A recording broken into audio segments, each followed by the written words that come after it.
Hello everyone, welcome to my channel. Today, under the section of Google devoted to entertainment, the New York Post published an item written by Nika Shakhnazarova with the heading Prince Harry will release second memoir after the death of King Charles. Expert claims, obviously, this is clickbait, which is a form of speculation about the likelihood of something happening.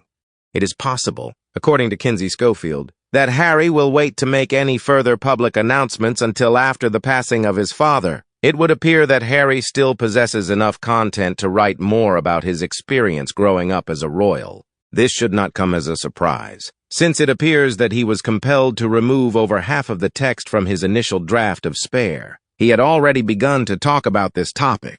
Schofield's statement that she has a suspicion that the reason Harry would write a book after the death of his father is that a follow-up book will be published if William continues to keep Harry at arm's length is something that has caught me off guard. Considering that Schofield is widely acknowledged as an expert, let's take a look at this line of reasoning. As a whole, I find this line of thought to be somewhat unsettling.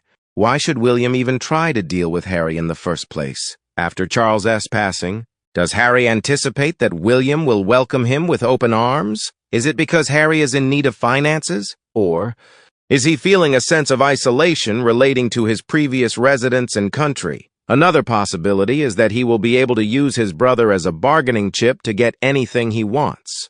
William is already dealing with issues that are of a serious nature. The image that I get is that Harry and his wife are looking for something to do, but they are also losing money. They have exhausted all of their plans to thrive in the United States because things did not exactly work out to their satisfaction or to the expectations that they had for themselves. Spotify made it quite clear that they are remorseful for entering into a deal with the effing grifters, and it seems that Netflix is eager to fulfill their half of the bargain with the Sussexes in order to get out of their obligation as quickly as possible. Then, a few of the A-list celebrities were somewhat of a letdown since they failed to acknowledge the fact that the Sussexes are actually royal. So, what are the next options available to the Sussexes? It is without a doubt the royal family. Where else could it be? Making contact with either the Markle family or the Ragland family is a waste of time. In addition, if there are backers involved, they must be feeling a certain amount of frustration because they have invested in both of them but have not yet seen any results. As a result, their predicament unexpectedly resurfaces concerning the same individuals whom they publicly disdained, mocked, and attempted to ruin. Furthermore, they are now required to continue tormenting the Sussexes because they have not accomplished anything of significance on their own. Once his father passes away, William will be the most important member of the monarchy, and as such, he will be the one that the Sussexes will target. This is because William will be the monarch. In spite of the fact that both his wife and his father were diagnosed with cancer and required emergency treatment, William is currently doing exceptionally well, in spite of the fact that he has been accused of infidelity by the tabloids. At the same time, he was literally holding the fort as the heir apparent. However, what is even more impressive about him is that he made an effort to spend time with his children. Without a doubt, it is acceptable to say that he is an incredible human being. And when all of this is taken into consideration, he has every right to disregard the Sussexes. Initially, the Sussexes expressed their dissatisfaction with the horrors that they encountered during their time as senior royals on Oprah. Harry made a public statement during this interview that he felt it was necessary for him to remove his family from the toxic environment. More than anything else, the two individuals desired to escape in order to thrive. So, what exactly is the issue at this point? That they are missing out on attention? That they are unable to reach a consensus with the royals over what it is that they continue to desire, or what they believe they are entitled to, for the reason that Harry was born into? The position of Prince and Meghan is entitled to it because she is married to a prince. And what about the rights of the invisible as concerns of this union? Do we have a discussion about money, security, or the requirement to be acknowledged as His Royal Highness royals in order for them to be able to purchase merchandise? Moreover, in order to accomplish this, they want the blessing of William, who will soon become king. Hence, he ought to grant them permission to be returned to His Royal Highness, since they have been held in abeyance. Additionally, it is highly probable that they will also include IPP status. In the event that this does not take place, What consequences will be imposed upon the monarchy? Is there more dirt? In accordance with the proverb that states, "The pen is mightier than the sword," will this be the kind of thing that William can look forward to as king? At the very least, the Sussexes are protecting Charles from all of these dangers because, given his current state of health, it really is unreasonable to anticipate that the king will be able to accommodate them. It is a source of great regret that this familial issue has transpired in this manner. However, who was the one who initiated it? It is possible to acknowledge and, for the most part, pardon the fact that the two individuals resigned from their roles as senior royals. They had the intention of diversifying into something else that would be more lucrative. Nevertheless, there was no requirement for this foolishness to be broadcast on Oprah, followed by other books and interviews, in order to convey the point. The threat of additional books is now present. Where have they gotten to with all of their vengeance so far? Not at all. Further along the road that leads to nothing. Therefore, what is the next step that they will take with the memoir? Are they pointing the finger at the royal family for their own shortcomings? Especially considering that if the king goes away, there will be one fewer person to challenge them in their assertions, when, in reality, they are their own worst adversaries and the reason for their failure. They are the failure. In reference to the proverb that states, "The pen is mightier than the sword," it is possible that the Sussexes are employing this strategy in order to achieve their goals. That being said, what would occur if the non-disclosure agreements, NDAs, reached their expiration date and the individuals who had signed them made the decision to provide their own interpretation of the events? Particularly with regard to the fact that Harry was a hellraiser is already common knowledge. Would it not be more beneficial for them to keep their mouths shut? Christine Keller and Mandy Rice Davies, two party girls, were involved in a scandal that occurred many years ago because of their relationship. The Profumo affair was the name given to this episode that took place in the United Kingdom in the year 1963. The question that was being asked about the two females was whether or not they were spies or party girls having fun with members of the aristocracy. As a result, they were able to obtain sensitive information through the use of pillow talk. All of this information can be accessed on Google. Mandy Rice Davies was able to turn her life around even while she was in the public eye. In contrast to Christine Keller, who did not fare well, it is said that she came to the conclusion that her life was one long descent into respectability. This is one of the statements that has been ascribed to her. The Duke and Duchess of Sussex were at the pinnacle of respectability as royals. One thing that I can only worry about is whether or not they will one day look back and discover that their lives were, in reality, one long descent into notoriety, obscurity, and disdain.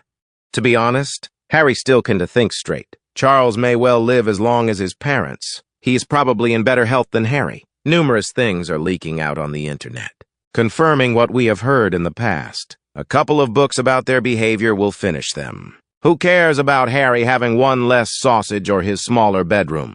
His charities are scandal hit. His job seems to be accepting awards and taking money he isn't entitled to. They have run out of money, which is hardly surprising since they do nothing.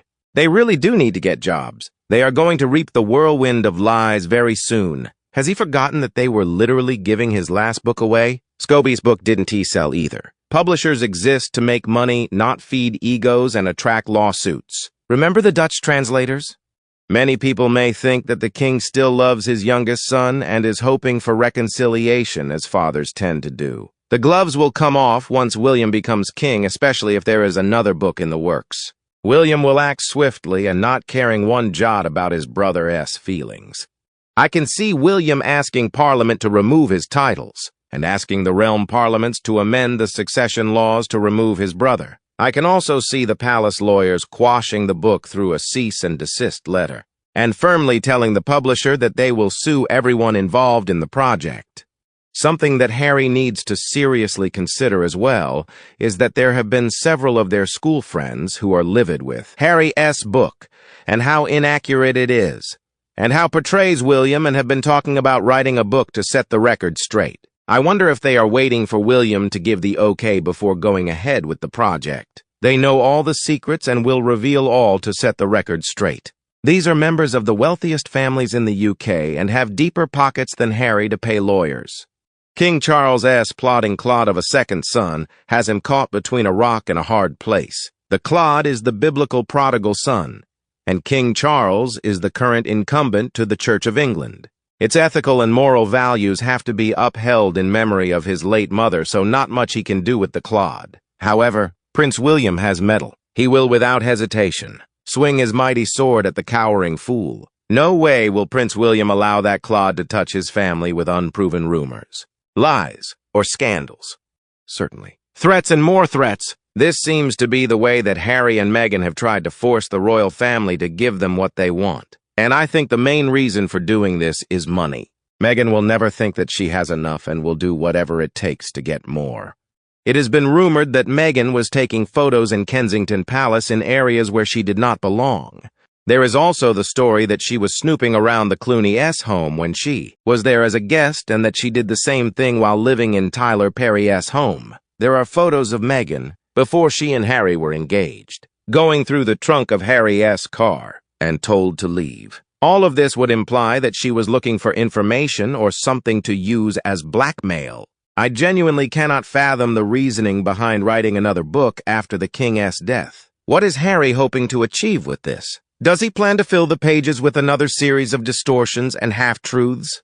I attempted to read part of his first book, and I can only suggest it as an effective remedy for insomnia. The narrative was so dull and monotonous that it put me to sleep almost instantly.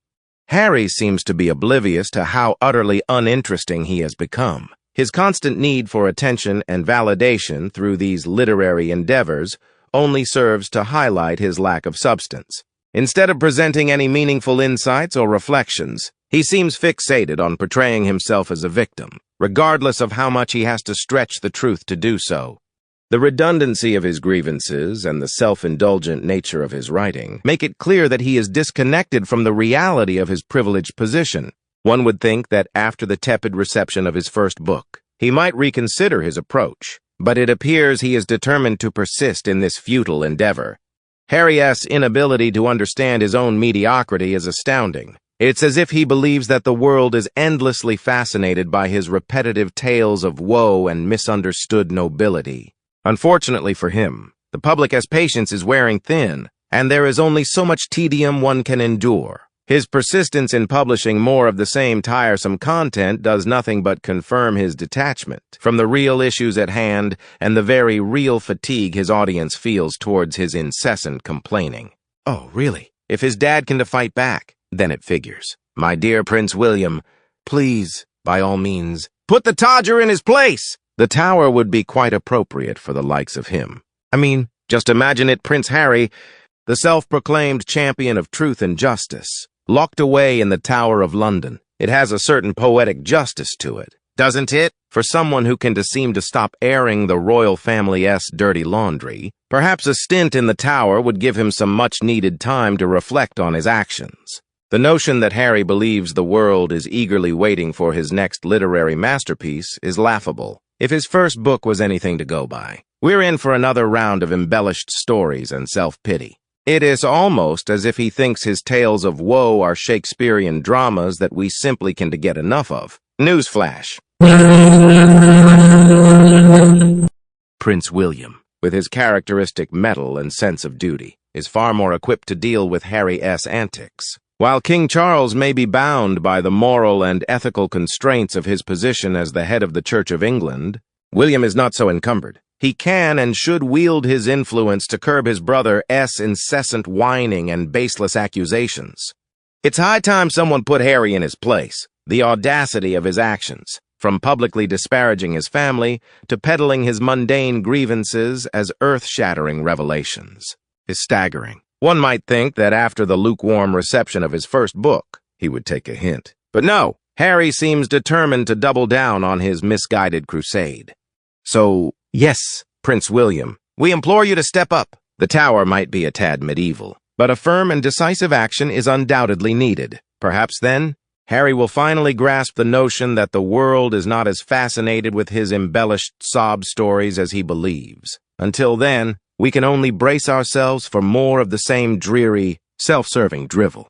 Well, that's all for today's video. Thank you very much for watching our video, and I want to know what you think about these issues. Please express your opinion in the comments below. Hope you will always be cheerful and happy. Don't forget to support us by liking, sharing, and subscribing to the channel. Goodbye and see you again in the next videos.